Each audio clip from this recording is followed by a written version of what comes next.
چھوٹے بچے 10-10 سال کے بیٹھے ہوئے ہیں، یہ ہمارے گھروں میں ہیں، ہم ان کو کیسا کراچی دے کر چھوڑ کر مرنا چاہتے ہیں؟ کیا یہ آج ہمارے حکمران کیا ایسا کچھ کر رہے ہیں کہ جو مصیبت میں اور آپ برداشت کر رہے ہیں وہ میرے بچوں کو نہیں برداشت کرنی پڑے؟ نہیں کر رہے۔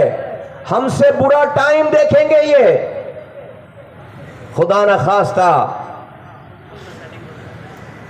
لیکن جب ان پر ظلم ہو رہا ہوگا، اے دہلی کالونی والوں، جب ان پر ظلم ہو رہا ہوگا، ان بچوں پر، جب یہ بڑے ہوں گے اور ہم مر کر قبر میں سو رہے ہوں گے، تو یاد رکھو میرا یہ ماننا ہے کہ ان پر ہونے والے ظلم کا عذاب صرف ظالم کو ہی نہیں پڑے گا، ہماری قبروں پہ بھی آئے گا، ہم پر بھی اپنے بچوں کے اوپر ہونے والے ظلم کا عذاب آئے گا، کیونکہ رب نے آج تمہیں یہ طاقت دی ہے، یہ زندگی دی ہے کہ ظلم کے خلاف کھڑے ہوتے کوشش کرتے تو رب یہ ظلم ختم کر دیتا۔ تم خاموشی سے گٹر ملا پانی پی کر، خاموشی سے تم بجلی کے بریک ڈاؤن کے باوجود خاموشی سے مر کے قبر میں جا کر سو جاؤ گے، میں جا کے سو جاؤں گا۔ خاموش رہنے والا ظالم کا ساتھی ہے رب۔ رب رب رب رب یہ پوچھے گا کہ تجھے بندہ بنایا تھا، انسان بنایا تھا، تو ذرا سی کوشش تو کرتا، میں تو تیری مدد کے لیے تیار کھڑا تھا، لیکن تو نے تو کوشش ہی نہیں کی۔ اور رب کی یہ سنت نہیں ہے کہ کوشش کے بغیر اپنی مدد بھیجے، اللہ کی یہ سنت نہیں ہے۔ اللہ نے اپنے پیغمبروں کے اوپر بھی مدد بغیر کوشش کے نہیں بھیجی۔ آقا دو جہاں حضرت محمد مصطفیٰ صلی اللہ علیہ وآلہ وسلم، خاتم النبیین، سرور کونین، پیغمبروں کے سردار، ان سے بڑا انسان، ان سے بڑی ہستی دنیا میں نہ پیدا ہوئی تھی، نہ ہے، نہ ہوگی۔ 13 سال مکے کی زندگی کے 13 سال، نبوت کے بعد کے 13 سال، کون سا ظلم ہے جو حضور کو نہیں سہنا پڑا؟ کون سی مصیبت ہے، پریشانی ہے جو حضور کو نہیں سہنے پڑی؟ طائف میں پتھر لگنے سے لے کر، لہو لہان ہونے سے لے کر، اپنے سامنے اپنے پیاروں کو، اپنے ساتھیوں کو ریت پر گھسیٹے جانے سے لے کر، انگاروں پر لٹائے جانے سے لے کر، فاقہ کشی سے لے کر، تانوں سے لے کر، یاسر رضی اللہ تعالیٰ عنہ اسلام کا پہلا شہید، ابو جہل نے کھڑا کر کے 4 اونٹ منگوائے، چاروں ہاتھ پیر اونٹ سے باندھ کر 4 اونٹوں کو 4 سمت دوڑا دیا، کھڑے کھڑے انسان کے ٹکڑے ہو گئے۔ اسلام کا پہلا شہید، ان کی اہلیہ سمیہ رضی اللہ تعالیٰ عنہ کو ایسا برچھا مارا کہ وہیں شہید ہو گئی۔ یہ سب حضور کو 13 سالوں میں دیکھنے پڑے ہیں۔ میں پوچھتا ہوں کیا ضرورت تھی رب کو ایسا کرانے کی؟ میں پوچھتا ہوں کیا ضرورت تھی رب کو؟ حضور 2 رکعت نفل پڑھ کر غار حرا سے نیچے اترتے، پورا مکہ مدینہ مسلمان ہو جاتا۔ کیا مسئلہ تھا رب کے لیے؟ بھائی رب کے لیے کوئی مسئلہ تھا؟ حضور دعا کر کے نیچے اترتے، پورا عرب مسلمان ہو جاتا۔ اللہ کے لیے کیا مسئلہ تھا؟ رب اے دہلی کالونی والوں، رب مجھے اور تمہیں یہ بتانا چاہتا تھا اور چاہتا ہے، اور قیامت تک آنے والے سارے انسانوں کو یہ بتانا چاہتا ہے کہ اگر مدد آنی ہوتی بغیر کوشش کے کسی انسان پر تو آقا دو جہاں پر آتی مدد۔ جب ان کو کوشش کے بغیر مدد نہیں آئی تو بہلی ٹاؤن والوں، تمہیں بھی صرف ٹاک شو دیکھ کر حکمرانوں کو رات میں گالی بک کر سو جاؤ گے، صبح تمہارے گھر میں پانی آ جائے گا، نہیں آئے گی مدد۔ ڈالو ووٹ، بناؤ وزیر اعظم، بناؤ وزیر، کچھ نہیں بدلے گا۔ ایک ٹائم میں پوری دنیا کا وزیر اعظم لا کر کھڑا کر لو دہلی کالونی میں، رب نہیں چاہے تمہارے گھروں میں پانی آئے، نہیں آئے گا پانی، نہیں آئے گا پانی۔ کوئی تمہیں سیاست دان آ کر یہ بات نہیں کرے گا۔ مصطفیٰ کمال کے پاس پوری، جس کو تم دنیا والے کامیابی کہتے ہیں، مصطفیٰ کمال کے پاس وہ کامیابی تھی۔ لات ماری ہم نے، 19 سال پہلے میرے رب نے مجھے ایم پی اے بنا دیا. یہ نوجوان ابھی یہاں پر 19 سال کا ہوگا, اس کے پیدا ہونے سے پہلے مصطفیٰ کمال ایم پی اے بن چکا. 18 سال پہلے میرے رب نے مجھے وزیر بنا دیا. 16 سال پہلے مجھے میئر بنا دیا کراچی کا. 9 سال پہلے میرے رب نے مجھے سینیٹر بنا دیا. ایک میئر کے دور میں اپنے ہاتھوں سے میرے رب نے 300 ارب روپے خرچ کرائے. 30,000 کروڑ روپے میرے ہاتھوں سے خرچ ہوئے. آج اس 30,000 کروڑ میں سے میرا دشمن 10 سال ہو گئے مجھے چھوڑے ہوئے. سارے میرے سیاسی مخالفین میری جگہ بیٹھے ہیں. آج میرا دشمن بھی مجھ پر 1 روپے بھی حرام کمانے چوری کرنے کا الزام نہیں لگا سکتا. لگائے گا تو ثابت نہیں کر سکتا. اے دہلی کالونی والوں, کہتے ہیں پاکستان میں چوری اسی نے نہیں کی جس کو چوری کرنے کا موقع نہیں ملا. ارے مصطفیٰ کمال کو ڈکیتی کرنے کا موقع ملا, لیکن میرے رب کا احسان ہے ہم نے اس میں سے تنکا نہیں اٹھایا. تو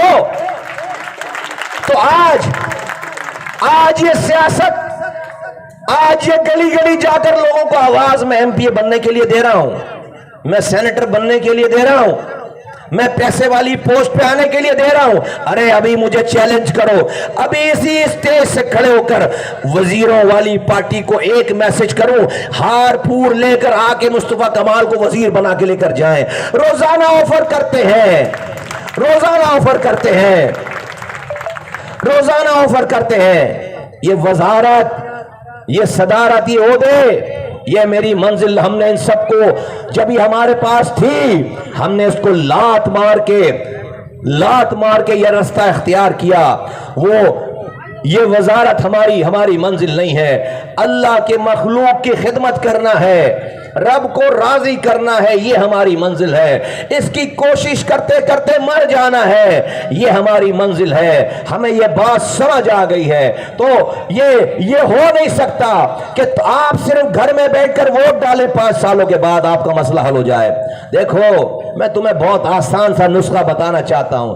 دیکھو بھائی, میں ووٹ نہیں مانگتا, تمہارا ساتھ مانگتا ہوں. مجھے ووٹ نہیں چاہیے, تمہارا ساتھ چاہیے. صرف ووٹ سے یہ مسئلہ حل نہیں ہوگا, مجھے آپ کا ساتھ چاہیے. اس لیے کہ رب کی مدد کوشش کیے بغیر نہیں آئے گی.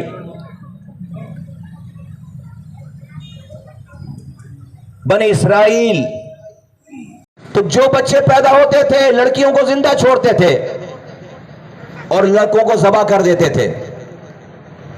تو میں یہ سوچتا ہوں کہ جب فرعون کے لوگ بنی اسرائیل کے پہلے بچے کو ذبح کر رہے تھے تو رب نے مارا کیوں نہیں فرعون کو؟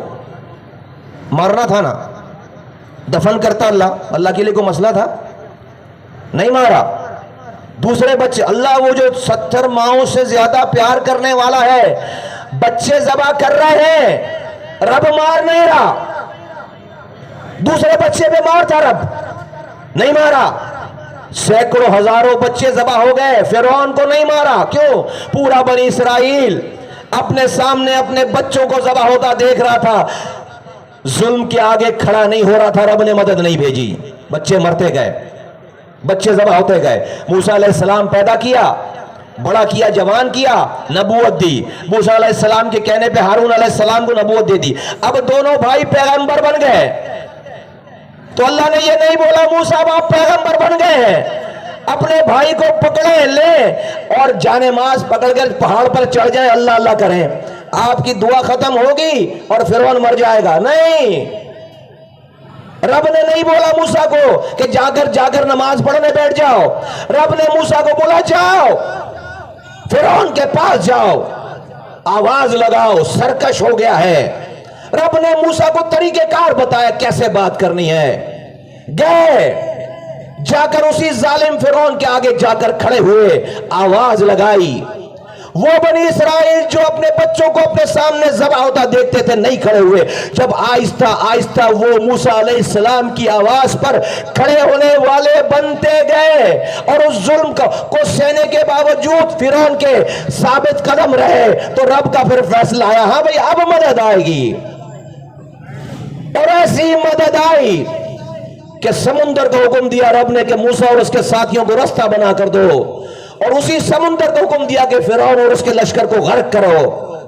اللہ تعالیٰ نے یہ پورا واقعہ اپنی کتاب میں محفوظ کر کے ہم تک آپ تک پہنچا دی ہے۔ بات کیوں؟ صرف مردوں پہ قرآن خوانی کرنے کے لیے نہیں۔ اے دہلی کالونی والو، رب یہ تمہیں اور مجھے بتانا چاہتا ہے کہ رب نے جب موسیٰ جیسے پیغمبر کی مدد بغیر کوشش کے نہیں کی تو تم کون ہو؟